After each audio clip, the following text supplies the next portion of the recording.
Good morning, students. So this is my fourth lecture on electrostatic, and in this lecture we are going to study the principle of superposition. This topic is basically used to solve the numericals. Theoretical questions are not asked from this topic. So let's see what is the statement of this principle. So the statement is as the principle of superposition states that when a number of charges are interacting, the resultant force on a particular charge is given by the vector sum of the forces produced by the individual charges. Now let me explain this statement. Suppose there is various charge present in a system. This is charge Q1.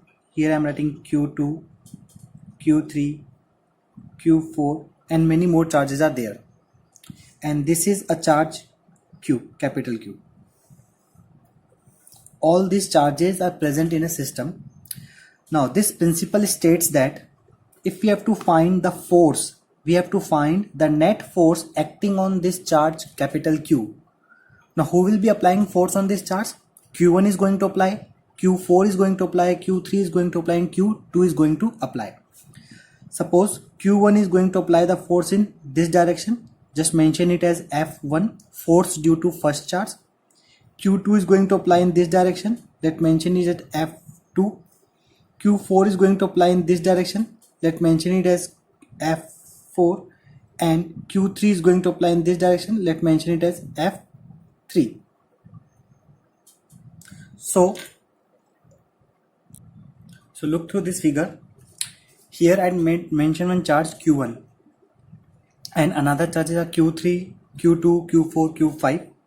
Now see, if I have to find the net force on the charge Q1 which is applied by the Q2 charge, Q3, Q4 and Q5.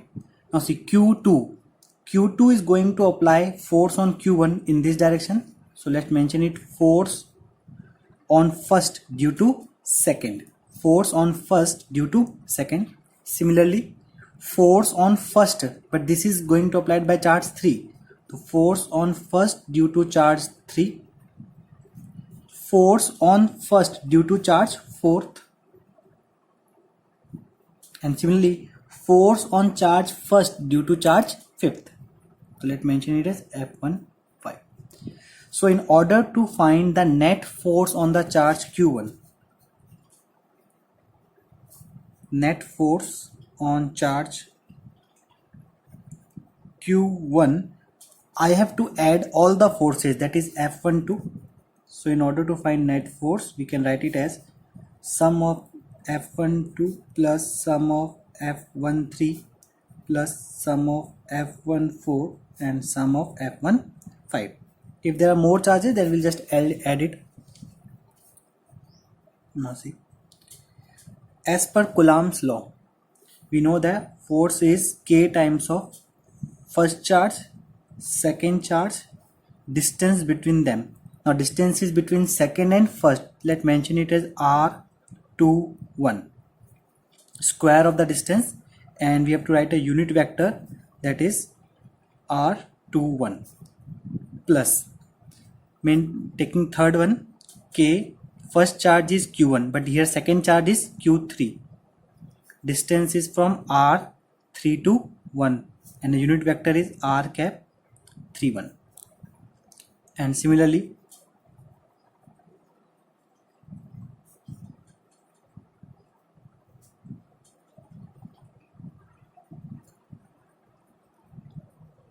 Q1 Q5 upon R51, unit vector 5. So taking some quantities common, we will get K outside, that is Q1 Q2 upon R21 square, unit vector R21 plus similarly Q1 Q3 R31 square, R cap 31, and so on. How many charges are present? You just have to add them.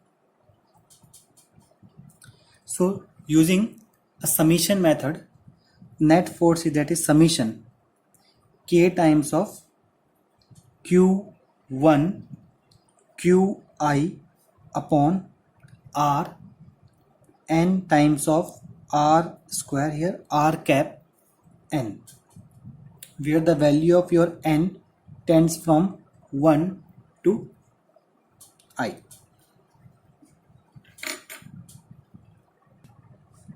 You can use here beta infinity. If infinite number of charges are present, you just add them. Now, basic thing which you have to remember that here we have calculated the net force on this charge Q1. It doesn't mean that the Q1 is not going to apply the force. Q1 will also apply force on Q2, Q3, Q4, Q5. But we have to find a force on the charge Q1. Then we will just see that what is the force applied by Q2, Q3, Q4 and Q5 and we'll add them. It means that this Coulomb's law which we are using, it is only valid between two charges. We are using this formula to find the force between two charges. Means if two charges are present, suppose this is charge Q1 and this is charge Q2 and some amount of force is between them. Suppose here F, the value of F is K Q1 Q2 upon R square. Now if I give here third charge Q3, then because of this Q3, this F will not change. This will remain same. The force between these two charges is not affected by the presence of another charges.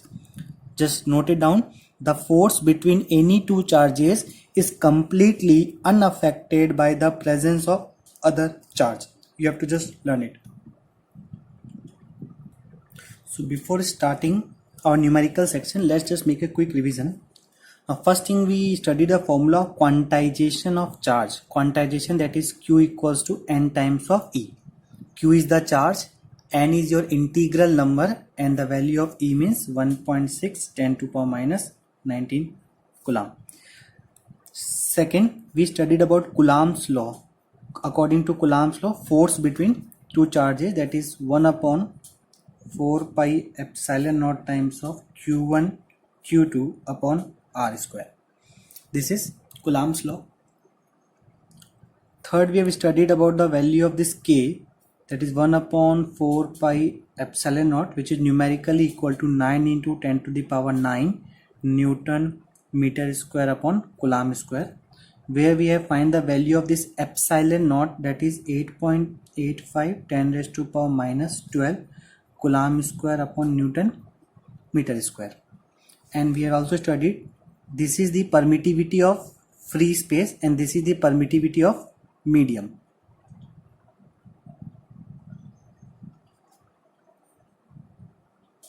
There is a relation between these two terms that is termed as epsilon r. It is called as relative permittivity. Relative permittivity is permittivity of medium upon permittivity of free space. Epsilon by epsilon naught. It is sometimes also written with a K. Here this K is termed as dielectric constant. Let me just revise the term. This dielectric. Dielectrics are basically a kind of insulator. They does not conduct the electric charge through them. Just like insulator, they also does not conduct electric charge, but they transfer the electric effect through it.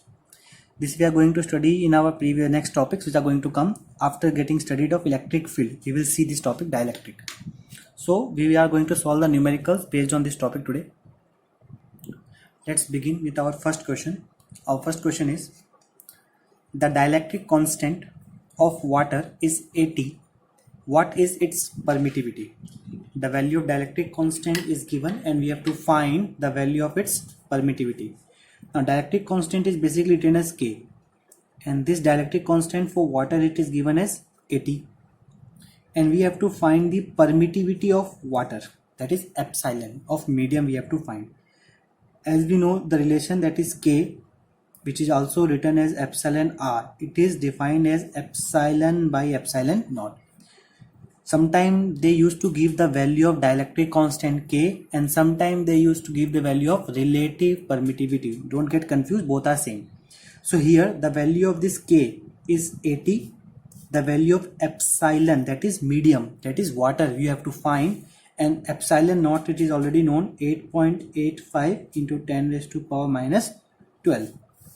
So from this expression you can get this epsilon equals to 80 into 8.85 10 raised to power minus 12, and so the value of this epsilon, it will comes equal to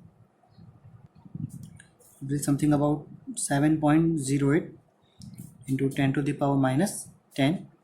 It will be Coulomb square upon Newton meter square. Always remember to write the unit because it is very important. Half marks is going to be deducted if you don't write the unit. So let's move to our second question. Now see, if the distance between charges is halved and their magnitudes are double, what would be the new force? Now see, as per Coulomb's law, we know that F is equals to 1 upon 4 pi epsilon naught times of Q1 Q2 upon R square. Now see, according to questions, what is told to us, कि distance between the charges is halved. You have to halve the distance, that is R, and magnitudes of charges are double. The Q1 Q2, the value of these charges are double. So as per question, if we move, the new force, that is F dash, new force is mentioned with F dash is equals to 1 upon 4 pi epsilon naught. Magnitudes are double, that is 2 times of Q1, 2 times of Q2, and distance is half, that is R by 2 whole square. Remember, don't put it R square by 2. First of all, your distance is going to half, that is R by 2, and then it will be the square of it. So R by 2 whole square. So this is going to give you 16 times of 1 upon 4 pi epsilon naught Q1 Q2 upon R square. Just see, 2 2s are 4, here is also 4, it will go upside, 4 4s are 16. So 16 times of this value. And if you remember, this value, it is equals to original force F. This value is equals to F. So instead of this, I can also write here F. So what is there? My new force F dash, it is 16 times of F. So it is only asked what would be the new force. The new force is 16 times of original F. Let's move to my next question. 2 point charges 4E and E, both are positive. The value is given 4E and E, are kept at a distance A apart. The distance between these two charges is A. Now let it see. This is the charge 4E, and at a distance of small a, another charge it is kept, it is plus E. This is the distance between both the charges as per the question. Where should a third charge small q be placed on the line joining the two charges? Now on this line joining the two charges, I have to place a third charge on this line so that it remain in equilibrium. Here equilibrium means wherever I am going to place my small charge, it should remain in equilibrium, means it should neither got shift toward the left nor toward the right. The basic term of equilibrium means the net force on this charge should be equal to 0. The net force acting on this third charge should be 0, only then it will be remain in equilibrium. And also we have to find the value of this q. The magnitude of this q means the value of this charge q in terms of this E. So see how to begin the question. These are the two charges separated by distance small a, and my third charge q. Let me place it here. Anywhere you can place it. This is not the midpoint. I am just placing it anywhere on the line such that distance of this q is x from the charge 4e. This small q is placed at a distance of x. You can also write distance x from E. Whichever you like, you can place it. Either of you have to take any one. So I have taken distance x from the 4e. So what will be the remaining distance from this side? That is a minus x. Total distance is a. This distance is x. So remaining distance is a minus x. So according to Coulomb's law, what does Coulomb's law state? Coulomb's law works for a two pair of charges. Now see, force between these two charges. It is better to write the name of these 2 points. Let me give it this point A this is point B and this one is point C. So it is easy to understand A, B and C. First of all, I will apply the Coulomb's law between these two charges, that is force between A and C, point A and point C. According to Coulomb's, it is 1 upon 4 pi epsilon naught. Product of charges, first charge is your 4e, other charge is your q, divided by distance, that is x square. This is the force. Secondly, again force due to C and B. Similarly, 1 upon 4 pi epsilon naught. First charge is your q, another charge is your e upon square of distance, that is a minus x whole square. Now let's see one thing. We have to find the force on this charge q. Now see, 4e, this is positive and this is also positive. So this charge is going to repel in this direction. So in our normal Cartesian, we consider this direction as positive x, this is negative x, this is positive y and this is negative y. In terms of unit vector, this is plus I cap, this is minus I cap, this is plus j cap and this is minus j cap. So see, this FAC, that is A, is going to apply force on C. In which direction? This is positive x direction, so you can also write here at positive I cap. So it represents in positive x direction, that is towards the right. Similarly, C, this force on C due to B, this is going to apply the force in negative x direction, so we can just write it as a minus I cap. These both forces are opposite to each other, and as per the question, what is the net force? This question is saying that the charge is in equilibrium, which means net force is 0. Net force will only be 0 when these two forces are equal. So just keeping these two equal, because they are opposite to each other. So if they are equal and opposite, then net force will be 0. Substituting their values,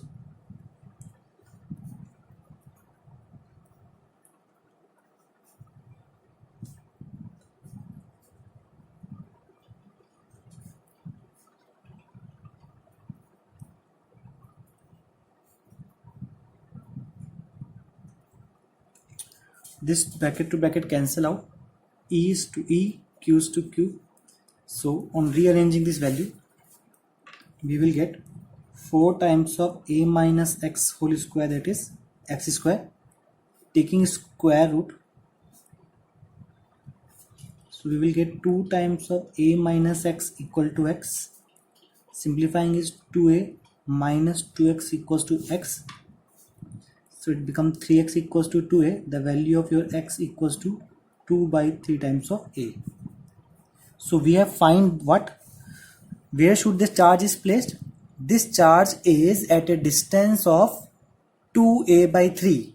This is the distance of 2a by 3 from 4a. Means the charge q is placed at a distance of 2 by 3 of a. Now this distance is from plus 4e, that is point A. This is the distance we have to place our charge from 4e. One more thing we have to find in this question. Half part is solved, that where should the charge be placed? We have calculated where should the charge be placed. One more thing it is find out, that is the magnitude of this charge. Now let's see how to find the magnitude, that is the value of this charge. So moving to the next part of it, the two charges. Now let me draw it again. 4e, this was your e and was your q. The distance from this is 2 by 3 times of a. Total distance is your a, and I think you can easily solve this distance. This will be a minus 2 by 3 times of a. So this was point A, this was point B and this was point C. It is mentioned that all these three charges are in equilibrium. A, B and C all are in equilibrium, which means force due to AC, force due to CB and a force between AB. All these three are equal. We can write this only when it is written that all the charges are in equilibrium. If all charges are in equilibrium, which means the Coulomb's law between two pair, that is A and C, C and B, and AB, all these three will be equal. We can take any two at a time. Now first write the expression. Now what is force between A and C? That is K times of 4E into charge Q upon distance is 2 by 3 of A square. Force between C and B, that is K times of E into Q, and the distance between them, on solving this factor you will come to know that distance is A upon 3 square, and force between AB, that is K, first charge, second charge, and distance is A square. This is the expression for between them. I have to find the value of this small q. So suppose if I take these two charges, on taking these two, the two q get cancelled out with the q. So something which we have to find, it is already getting cancelled out. So we won't take these two pair. We are not able to take these two pair because our q get cancelled out with this q. So we have to take either this with this or this two pair. You can take first one with third one, or you can take second one with respect to third one. Your answer won't change in taking any two. So let's take FAC is equals to FAB, which means you have to take either of this half. You can take this half or this half, comparing it with complete part. So let me just write the value. FAC is 4 times of Q upon 2 by 3 of A whole square. This is equals to K times of 4E into E upon A square. Just get it solved out. 4 to 4 cancel, K cancel. So this is going to give you 9 times of Q upon 4A square, and this is going to give you E upon A square. So A square to A square cancel.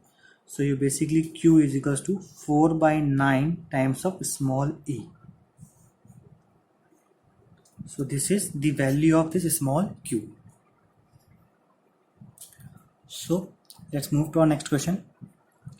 A charge q is to be divided in two parts.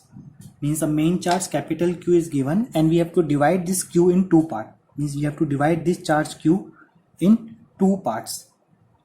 We have to divide in such a way such that the force between them is maximum. Just keep in this mind, the force between them is maximum. We have to divide this charge q in the two charges so that the force between them should be maximum. Suppose if I take one part as q, total charge is capital Q, and small amount of charge is taken from this, that is small q. So the remaining charge will be capital Q minus small q. Total charge was q and small amount was taken, so the remaining charge is q minus q. So I have assumed that the two charges are q and capital Q minus small q. So according to Coulomb, what will be the force between them? F equals to 1 upon 4 pi epsilon naught. First charge is q, second charge is this, upon, considering distance be r, so it is r square. A questioner is saying that the force should be maximum. So for the value of F to be maximum, now see, try to remember the maxima and minima function. In 11th class it was taught to you, if we take differentiation of this F, first differentiation if equals to 0, which means the force will be maximum. In order to find this value of small q, it is told to us that the force is maximum. So we consider first differentiation of this F is to be maximum. So on differentiating this value with respect to small q, 1 upon 4 pi epsilon naught small q capital Q minus small q upon the square of distance. We have to consider this differentiation equal to 0. Taking out the constant quantities,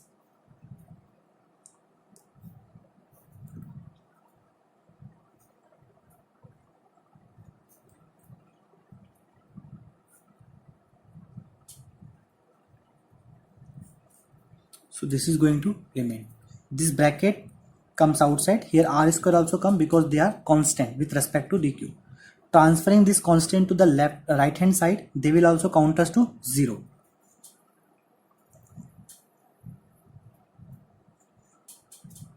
So on left hand side, only this quantity will remain, dq, q times of q minus q square equal to 0.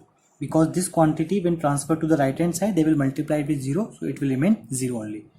So on differentiating this small quantity, we will get, let's split in a two part.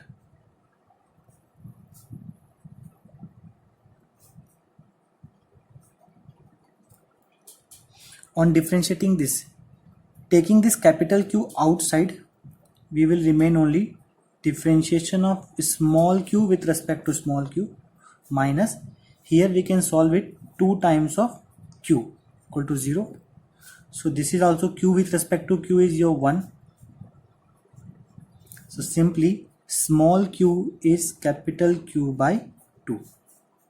This is the answer. This is the value of small q in terms of capital Q, which means if we break this charge in two equal parts, if we are going to break this capital Q in two equal parts, then the force will be maximum between them. Let's move to my next question. 2 point charges. Okay, two charges are there. Q1 of 5 into 10 to the power minus 6 coulomb and Q2 3 into 10 to the power minus 6 coulomb. These are the two charges located at the position 1, 3, 2 and 3, 5, 1 respectively, which means the first coordinate, this coordinate is of charge Q1 and this coordinate is of charge Q2. You have to find the force F12 and F21. If you remember, we have studied that Coulomb's law in vector form, in which we concluded that Coulomb's law obeys Newton's third law of motion. So we can just find out any one of these two. If I got the value of this F12, then which means F21 is also known, but we have to just use a negative sign. Now what is given to us? Suppose these two charges are mentioned. This is your charge Q1 and this is your charge Q2 as per the question. Coordinate of this first charge is 1, 3, 2. So using this position vector R1 is the position vector for the first charge x, y, z. That is, first is x, that is I cap plus 3 j cap plus 2 k cap. This is the position vector of charge Q1. Similarly, position of charge Q2, second charge Q2 position from this coordinate 3i cap 5j cap plus k cap. Now Q1 is going to apply force on Q2 and similarly Q2 is going to apply force on Q1. We have to find distance between these two positions. So we use displacement vector R12. Try to remember in 11th class, these two are the position vector and this is the displacement vector, which means final position minus initial position. Q1 is your initial position, Q2 is final position. So final position minus initial position. So subtract these two quantity, 3i cap plus 5j cap plus k cap minus of I cap plus 3j cap plus 2 k cap. On subtracting, we subtract I to I, j to j and k to k. So we will get here, we are going to get 2i cap plus 2j cap and minus of k cap. This is your vector. R12 is the vector. Now vector is known to us. Now takes its magnitude. So how to calculate the magnitude? Root of square of its coefficients. The coefficient of I is 2. So square of this, square of here and the square of minus 1. So on solving this, we are going to get 3. So this is your vector and this is its magnitude. So now using Coulomb's law in vector form, what does it states that F12 is your k times of q1 q2 upon r21 square vector r21, and on finding F21 is also k times of q1 q2 upon r12 square r cap 12. Now let's find the value of this F21. The value of k is 9 into 10 to the power 9. Your first charge is 5 into 10 to the power minus 6. Second charge is 3 into 10 to the power minus 6 upon this r is the magnitude, and magnitude as we know is 3. 3 is the magnitude, so taking square of 3 into this r cap. See, it is a unit vector, and this r cap, which means vector divided by its magnitude. This is the representation of a unit vector. So unit vector is vector divided by magnitude. We have the value of this vector also, and as well as this magnitude. As we have solved, this is your vector and this is its magnitude. Substituting these two values here,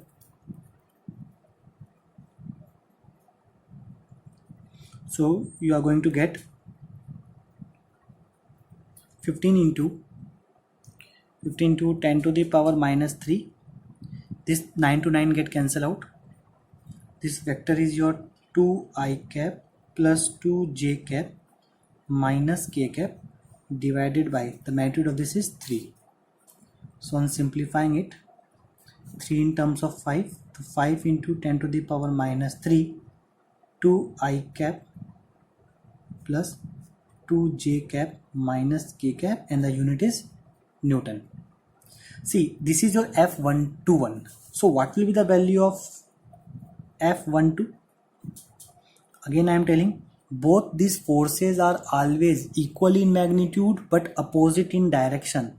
So the magnitude will remain same, 5 into 10 to the power minus 3, 2i cap plus 2j cap minus k cap Newton. But you have to write here a negative sign because these two are action reaction pair. They are always equal in magnitude but opposite in direction, so we have used here a negative sign.